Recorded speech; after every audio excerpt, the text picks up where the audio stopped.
Assalomu alaykum, hurmatli talabalar. Psixologiya tarixi kursida yakuniy darsimiz.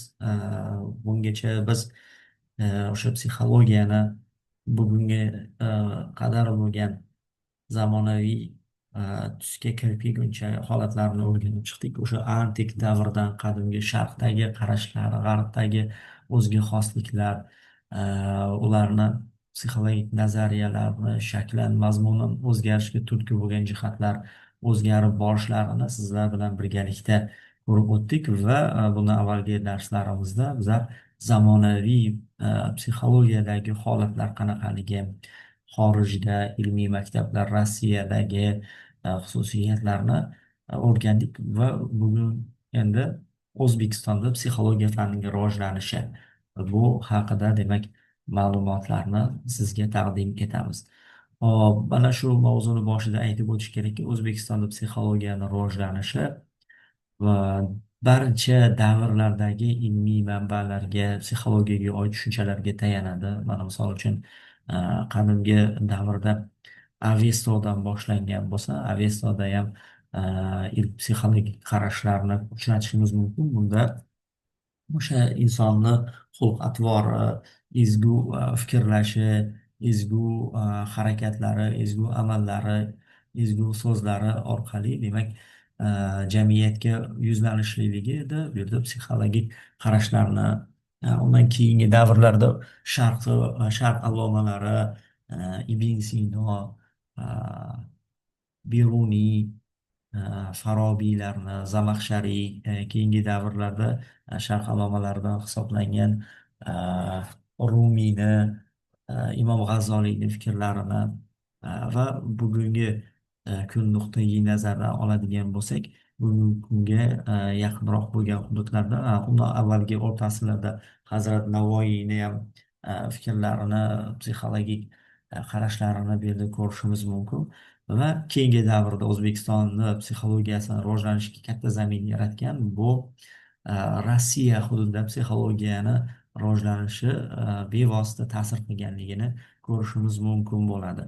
Va mana shu ma'lumotlar asosida qorishmasida O'zbekistonda ham yangi bir psixologik qarash, psixologiya fanni tarkib topishi yuzaga kelishni boshladi.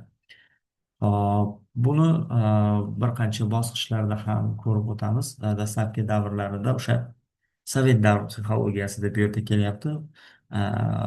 Bizni yurtimizda psixologiya asos solgan olimlar albatta o'sha Sovet davridagi psixologiyani o'rganishgan, ularni ilmiy yutuqlaridan foydalanishgan, nazariyalaridan foydalanishgan va o'zlari ham dastlabki savodlarini, psixologiya bilimlarini o'sha joyda shakllantirgan. Shu boisdan biz yuqorida uzviy aloqadorlik kasbini dastlabki bosqichlarida aloqadorligini ta'kidlab o'tdik.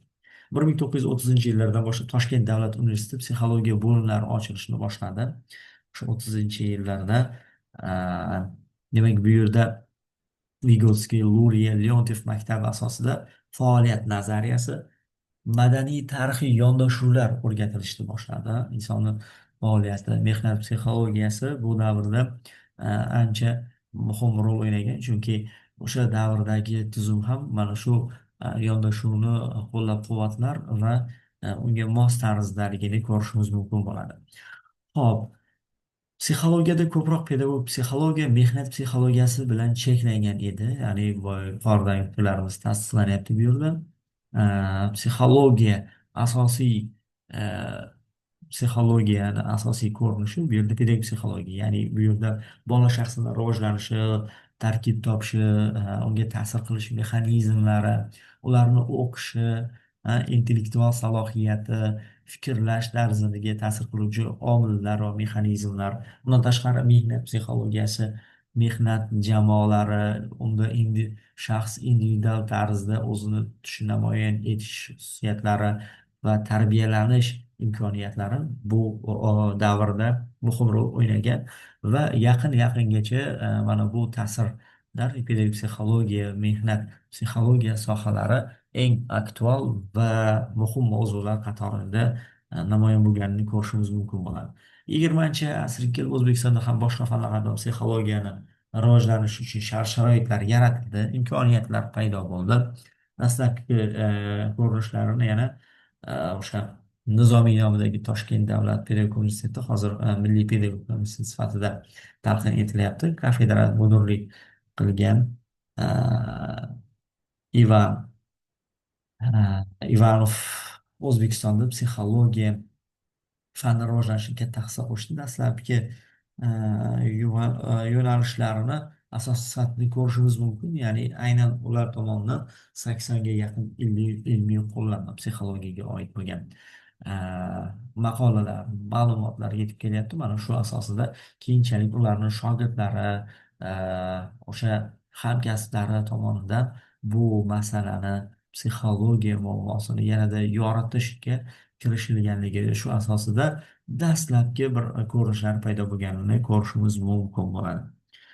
Hop, 45-50 yillarga qadar O'zbekistonda psixologiya fani bo'yicha birorta ham o'zbek tilida darslik qo'llanmalar bo'lmaganligi bu yerda ta'rif etilyapti.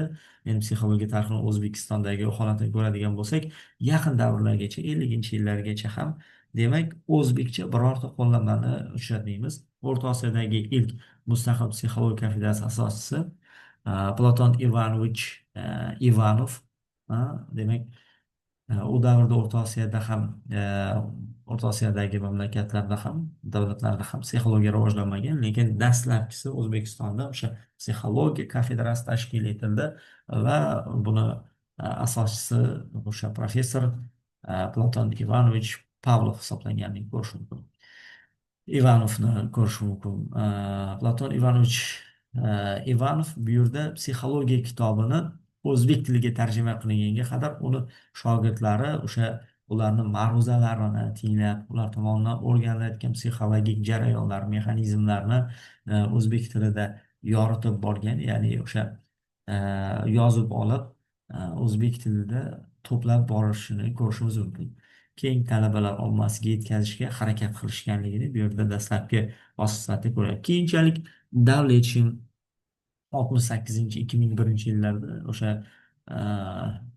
davrda Nizomiy nomidagi yuritilgan, hozir Milliy pedagogika institutida psixologiya kafedrasi mudirlik qilgan. U boshqaruv rahbarligida psixologiyasi asoslarini yoritib bergan. Ya'ni bu yerda rahbarlik, boshqaruv psixologiyasi bo'yicha juda katta tadqiqot ishlari, amaliyotlarni ko'rishimiz mumkin bo'ladi.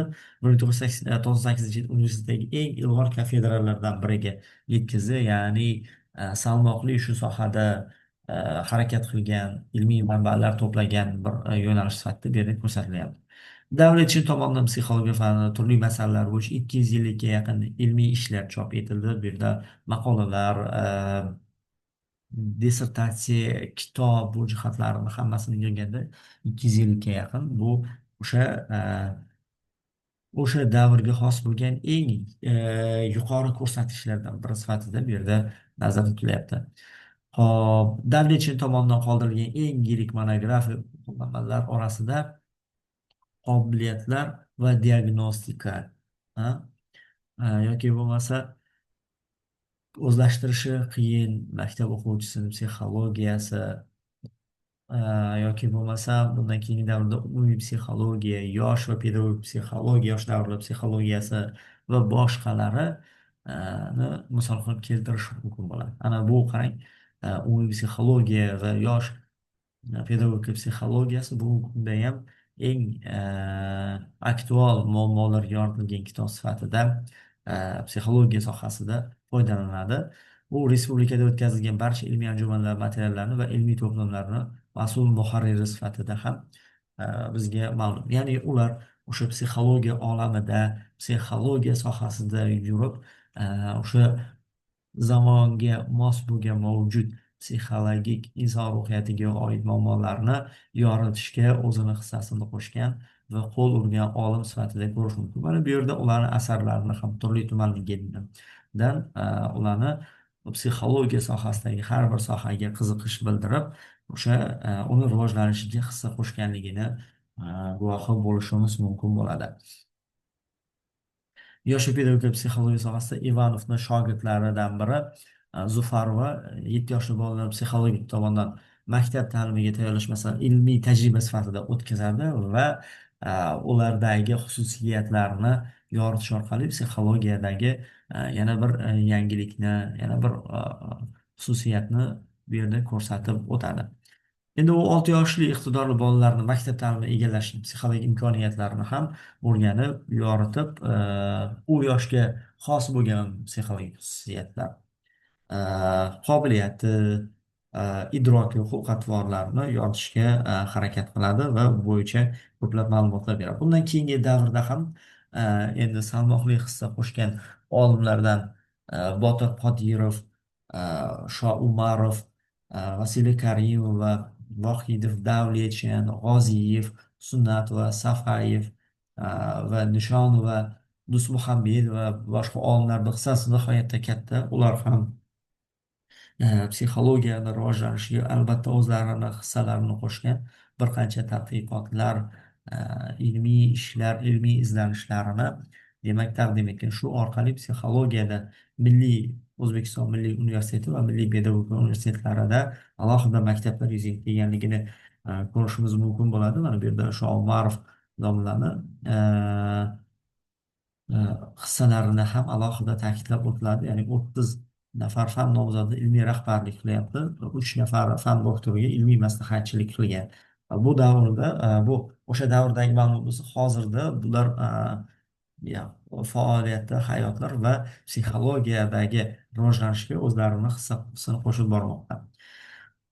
Xo'p, G'oziyev Ergash G'oziyevich psixologiyada Milliy universitetda, demak, bular ham psixologiyani O'zbekistondagi asoschilaridan hisoblanadi va bir qancha ilmiy ishlarni olib borganligi bo'yicha psixologiyada o'zini o'rniga ega va bugungi kunda juda yam ko'p nazariyalar, umumiy psixologiyaga oid insonni tushunishi, ong holati bo'yicha bir qancha tadqiqotlarini bizlar zamonaviy psixologiyada asos sifatida foydalanishimiz mumkin bo'ladi. Va yana bir narsani ta'kidlab o'tish kerak bo'ladi bu yerda. Bugungi kundagi psixologiya holatida yangi yo'nalish din psixologiyasi yo'nalish Xalqaro islomshunoslik akademiyasida ham o'zini amaltoshini qo'yib bormoqda va bu asta-sekinlik bilan psixologiyadagi O'zbekistondagi holatini turli-tumanligiga o'zini hissasini qo'shadi va bu bo'yicha qanaqa eksperiment tadqiqotlar va amaliy ishlarni bizlar ma'lumotlarini platformaga joyladik. Albatta ular bilan tanishib, topshiriqlarni bajarishingiz, shu orqali mavzuni mustahkamlab olishingiz kerak bo'ladi.